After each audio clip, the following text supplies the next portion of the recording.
Hello, Thomas ആണോ? അതെ, ഞാൻ CI. Good morning sir. Good morning.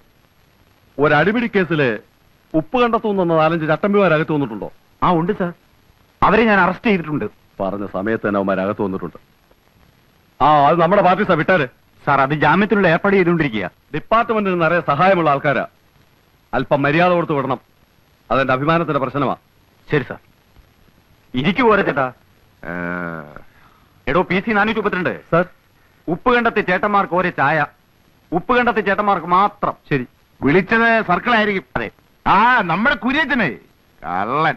അവൻ പറഞ്ഞ സമയത്ത് തന്നെ വിളിച്ചു കളഞ്ഞല്ലോ.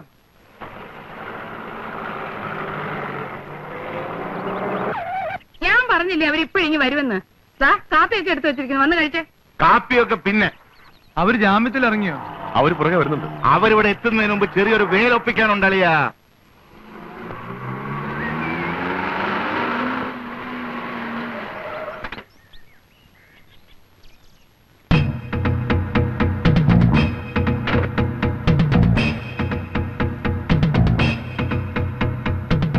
എന്നതാടാ കണ്ണു മഞ്ഞളിക്കുന്നേ? എന്റെ പെങ്ങക്ക് ഞങ്ങളുടെ തന്ത മടച്ചുണ്ടാക്കിയ കാശുകൊണ്ട് സ്ത്രീധനം കൊടുത്ത സ്ഥലമായത്. ഇതിലെ കൂടെ നീ ഓസിന് വഴി നടക്കണ്ട. എന്നാലും പോരെ, ഇത് കുറച്ച് അതിക്രമാ. അവര് പിന്നെ എങ്ങനെ വീട്ടിലോട്ട് പോകും? അവരെങ്ങനെയും പൊക്കോളും. അധികം പോയി വേദപുസ്തകം വായിക്കും. എല്ലാരോടുമായിട്ടാണ് പറയുന്നത്. നിനക്കൊക്കെ കാറ് കയറ്റിക്കൊണ്ട് പോണേ വേറെ പറമ്പ് നോക്കിക്കോണം. ഇല്ലേ 6 നീന്തിയ തോട് കയറി കടന്നു പോക്കണം. എന്താണോ നോക്കി നിൽക്കുന്നത്? പോടാ. അതോ വേലി വിളിക്കണമെന്നുണ്ടോ? അതോ ഇനി ഒരു കയ്യാങ്കളി കൂടി നോക്കണമെന്നുണ്ടോ? അല്ല, ഞങ്ങൾക്ക് ബുദ്ധിമുട്ടൊന്നുമില്ല. അല്ലേടാ, 2 തോട് എണ്ണയുടെ ചെലവേ ഉള്ളൂ. പോയേക്കാം പാപ്പച്ച, അലമ്പുണ്ടാക്കണ്ട. വടക്കെടുത്തുകാരുടെ മുറ്റത്ത് കയറിട്ട് തോട്ടിൽ കൂടെ കയറിപ്പോവാം. ഇനിയും അലമ്പുണ്ടാക്കാൻ നിന്നാ ശരിയാവൂല. ഒരലമ്പുണ്ടാക്കിയ ക്ഷീണമേ മാറിയിട്ടില്ല.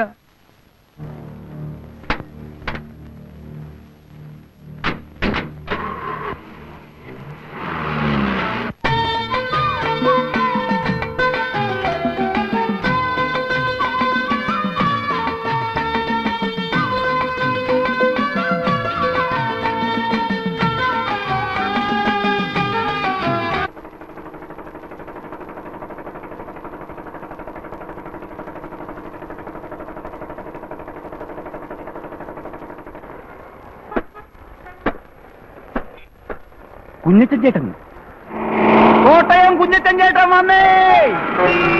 കുഞ്ഞച്ചൻ ചേട്ടൻ വന്നേ! കോട്ടയത്തിന്റെ കണ്ണിലുണ്ണി കുഞ്ഞച്ചൻ ചേട്ടൻ വന്നേ! ജീവപര്യന്തം ശിക്ഷ കഴിഞ്ഞ് കുഞ്ഞച്ചൻ ചേട്ടൻ വന്നേ! കോട്ടയം ചന്തയുടെ രോമാഞ്ചം കുഞ്ഞച്ചൻ ചേട്ടൻ വന്നേ!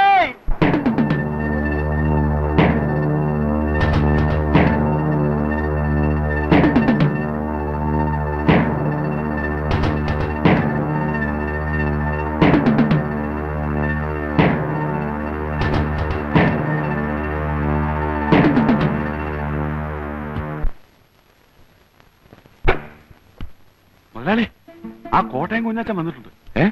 കോട്ടയം കുഞ്ഞച്ചൻ? അതെ. അവന്റെ ശിക്ഷ കഴിഞ്ഞോ? കഴിഞ്ഞ് കാണുമല്ലോ. പരോളൊന്നുമല്ലോ. ആണോ? പിള്ളേരൊക്കെ ഇതിനെ വിളിച്ചു പറഞ്ഞോണ്ട് പോകുന്ന കേട്ടു. ശിക്ഷ കഴിഞ്ഞെന്നാ കേട്ടത്. അതിപ്പോ ജീവപര്യന്തം പറഞ്ഞ പഴയതുപോലെ ഉണ്ടോ മുതലാളി? അവധി ദിവസങ്ങളും ഓരോരോ സർക്കാർ വരുമ്പോൾ കാണിക്കുന്ന വിട്ടുവീഴ്ചകളും എല്ലാം ചേർത്ത് ആകെ 5-8 കൊല്ലം കൊണ്ട് കച്ചവടം അങ്ങ് തീരും. ഏതായാലും നമ്മളെ പിള്ളേരുടെ ഒന്ന് പറഞ്ഞു വെച്ചേക്ക്. അവൻ നേരെ ഇങ്ങോട്ടായിരിക്കും വരുന്നത്. ഇങ്ങോട്ട് വന്നാലുടൻ ഗോഡൌണിലേക്ക് വരുത്താനുള്ള ഏർപ്പാട് ഞാൻ മാനേജറെ കൊണ്ട് ചെയ്യിച്ചേക്കാം. അത് വേണം മുതലാളി. അന്നന്ന് ചെയ്യേണ്ട കാര്യങ്ങൾ അന്നന്ന് ചെയ്യണമെന്ന് ഞാൻ നിന്നോട് പല പ്രാവശ്യം പറഞ്ഞിട്ടില്ലേ കേശവൻകുട്ടി? ഇതൊന്നും നാളത്തേക്ക് വെക്കാവുന്ന കാര്യങ്ങളല്ല. നാളെ പിന്നെ അവൻ അതും പറഞ്ഞ് ഇവിടെ കയറി ഇറങ്ങി നടക്കും. ഇന്നേ ഇല്ലാന്ന് പറഞ്ഞു വിട്ടാ അങ്ങോട്ടും ഇങ്ങോട്ടും ഇച്ചിരി മേലു പോകും.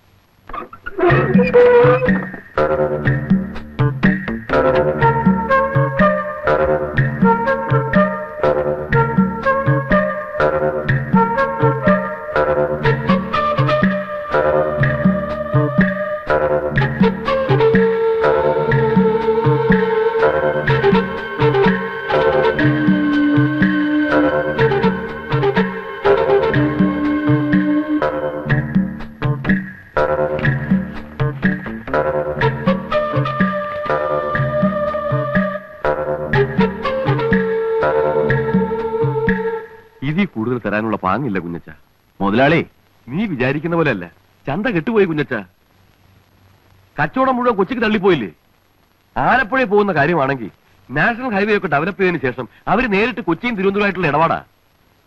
ഇവിടെ ഇരിക്കുന്ന അരിച്ചാക്ക് കണ്ടൊന്നും നീ വിചാരിക്കണ്ട. മാർജിനൊക്കെ വളരെ കുറവാ. എടോ, കഴിഞ്ഞ കൊല്ലം ക്രിസ്മസിന് ഞാൻ പരോളി വന്നപ്പോ താൻ എന്നാ പറഞ്ഞേ? അന്നും ചന്ത കൊച്ചിക്ക് പോയിട്ടുണ്ടല്ലോ, അന്ന് നാഷണൽ ഹൈവേ ഉണ്ടല്ലോ. അന്ന് താൻ എന്നാ പറഞ്ഞേ? നിന്നെ ഇറങ്ങി ഇങ്ങോട്ട് കെട്ടിയടറാ, നിനക്ക് വർക്ക്ഷോപ്പല്ല വണ്ടി കമ്പനി തുടങ്ങാനുള്ള കാശ് തരാവുന്നു. തനിക്ക് വേണ്ടിയല്ലോ ഞാൻ അവനെ കുത്തി മലിച്ചത്. പൊന്നെ, കൊല്ലാനൊന്നും പറഞ്ഞില്ലല്ലോ, ഒരെണ്ണം കൊടുക്കാനല്ലേ പറഞ്ഞുള്ളൂ. അത് ശരി. അടിപിടിയാവുമ്പോ അടി ചിലപ്പോ കുത്തിലെത്തിയെന്ന് വരും, കുത്തുകൊണ്ടവൻ ചിലപ്പോ ചത്തെന്നും വരും. നിന്റെ കേസിന് ഞാൻ രൂപ 1-2 ചെലവാക്കിയത്, അതൊന്നും കുഞ്ഞച്ച മറന്നിട്ടില്ലല്ലോ. ഓ, ഇയാളങ്ങ് ഒലത്തി ചെലവാക്കി എന്നെ അങ്ങ് രക്ഷപ്പെടുത്തി.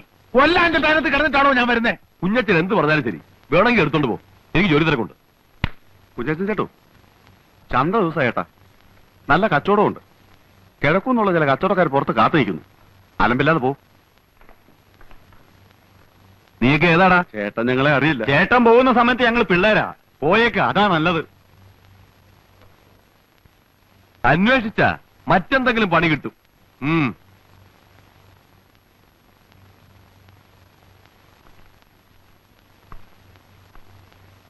അല്ല, അവൻ കൊലപാതകം കഴിഞ്ഞ് 5-8 വർഷങ്ങൾക്ക് ശേഷം പ്രതിഫലം ചോദിക്കാൻ വന്നിരിക്കുക.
ഞാൻ ഇന്നും കൃത്യമായിട്ട് ഓർക്കുന്നു. 30-32 വർഷങ്ങൾക്ക് മുൻപ് ആലപ്പുഴ എവിടെയോ ഒരു പെരുന്നാൾ പ്രസംഗവും കഴിഞ്ഞ് ഞാൻ ബോട്ടിറങ്ങി വരുമ്പോൾ കോട്ടയം ചന്തക്കടവിലെ എച്ചിക്കൂനിൽ നിന്ന് ഒരു കൊച്ചു കുഞ്ഞിന്റെ കരച്ചിൽ കേട്ടു. അതിനെ ഞാൻ അനാഥ മന്ദിരത്തിലാക്കി. ഞാൻ എന്റെ മകനെപ്പോലെ വളർത്തി. അവനെ പഠിപ്പിച്ച് ഒരു നിലയിലാക്കണമെന്ന് വെച്ച് ഞാൻ പഠിപ്പിക്കാൻ ശ്രമിച്ചു. പക്ഷേ അവൻ പഠിച്ചില്ല. എങ്കിലൊരു തൊഴിൽ ചെയ്ത് ജീവിക്കട്ടെ എന്ന് വെച്ച് അവനൊരു വർക്ക്ഷോപ്പിൽ അയച്ചു. പഠിച്ചു. അവിടെ അവൻ സമർത്ഥനായി. അപ്പോഴും സാത്താൻ അവനെ വിട്ടുപിരിഞ്ഞില്ല. അഴുക്കുചാലിലേക്ക് വീഴാനായിരുന്നു അവന്റെ വിധി. 10-12 വയസ്സായപ്പോഴേ എന്റെ കയ്യിൽ നിന്ന് പോയി. പിന്നെ വല്ലപ്പോഴൊക്കെ അവനെ കാണാറുണ്ട്. എന്നെ കാണുമ്പോ അവൻ ഒഴിഞ്ഞു മാറും. പിന്നീട് ഞാൻ കേൾക്കുന്നത് കോട്ടയം ചന്തയിലെ 1-ാം നമ്പർ റൗഡിയാണ് എന്റെ മോനെന്ന. നാട്ടുകാർ അവനൊരു പേരും കൊടുത്തു, കോട്ടയം കുഞ്ഞച്ചൻ. അച്ഛൻ എന്നോട് ക്ഷമിക്കണം. എന്റെ അപ്പനും അമ്മയും എല്ലാം കൂടെ ആയിട്ട് ഈ ഭൂലോകത്തുള്ള ഒരാൾ അച്ഛനാ. അച്ഛോ വെട്ടാനും കുത്താനും ഒന്നും അല്ല ഞാൻ ജയിലിൽ നിന്ന് വന്നത്. ഒരു വർക്ക്ഷോപ്പ് തുടങ്ങി സ്വന്തം കാലിൽ നിൽക്കണമെന്ന് ഓർത്ത് തന്നെയാ വന്നത്. ആദ്യം കിട്ടുന്ന കാശ് കൊണ്ട് അച്ഛനൊരു ലോഹ വാങ്ങിച്ചു തരണമെന്നോടെ ഞാൻ വിചാരിച്ചതാ. പക്ഷെ അവസാനം ആ പട്ടിയെ ചതിച്ചോ. അവൻ ആരാണ്? നിന്റെ അപ്പനോ അപ്പൂപ്പനോ? ആരാണ് അവൻ? എന്തിന്റെ പ്രതിഫലമാണ് നീ അവനോട് ഞാൻ ചോദിച്ചത്? നാണോ ഇല്ലടാ അവൻ ചോദിച്ചാനൊക്കെ?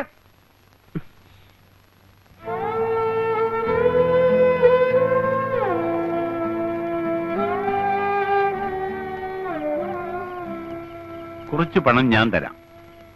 നിനക്ക് ഇഷ്ടമുള്ള ഒരു തൊഴിൽ ചെയ്ത് ജീവിക്ക്. ഇവിടെ എങ്ങും വേണ്ട, ഏതെങ്കിലും ഒരു ഗ്രാമത്തിൽ. എനിക്ക് ഈ കോട്ടയം വിട്ട് എങ്ങും പോകാൻ വയ്യച്ചോ. വേറൊരു സ്ഥലം എനിക്ക് അറിഞ്ഞുകൂടാ. എനിക്കറിയാവുന്നൊരു സ്ഥലമുണ്ട്, ഗ്രാമമാണ്. അവിടെ നിനക്ക് വർക്ക്ഷോപ്പ് ഇടുകയോ ഡ്രൈവിംഗ് സ്കൂൾ നടത്തുകയോ ഒക്കെ ചെയ്യാം. ഓടാങ്കര. ഞാൻ കുറച്ചു കാലം അവിടെ വികാരിയായിട്ടിരുന്നിട്ടുണ്ട്. ഓടാങ്കര.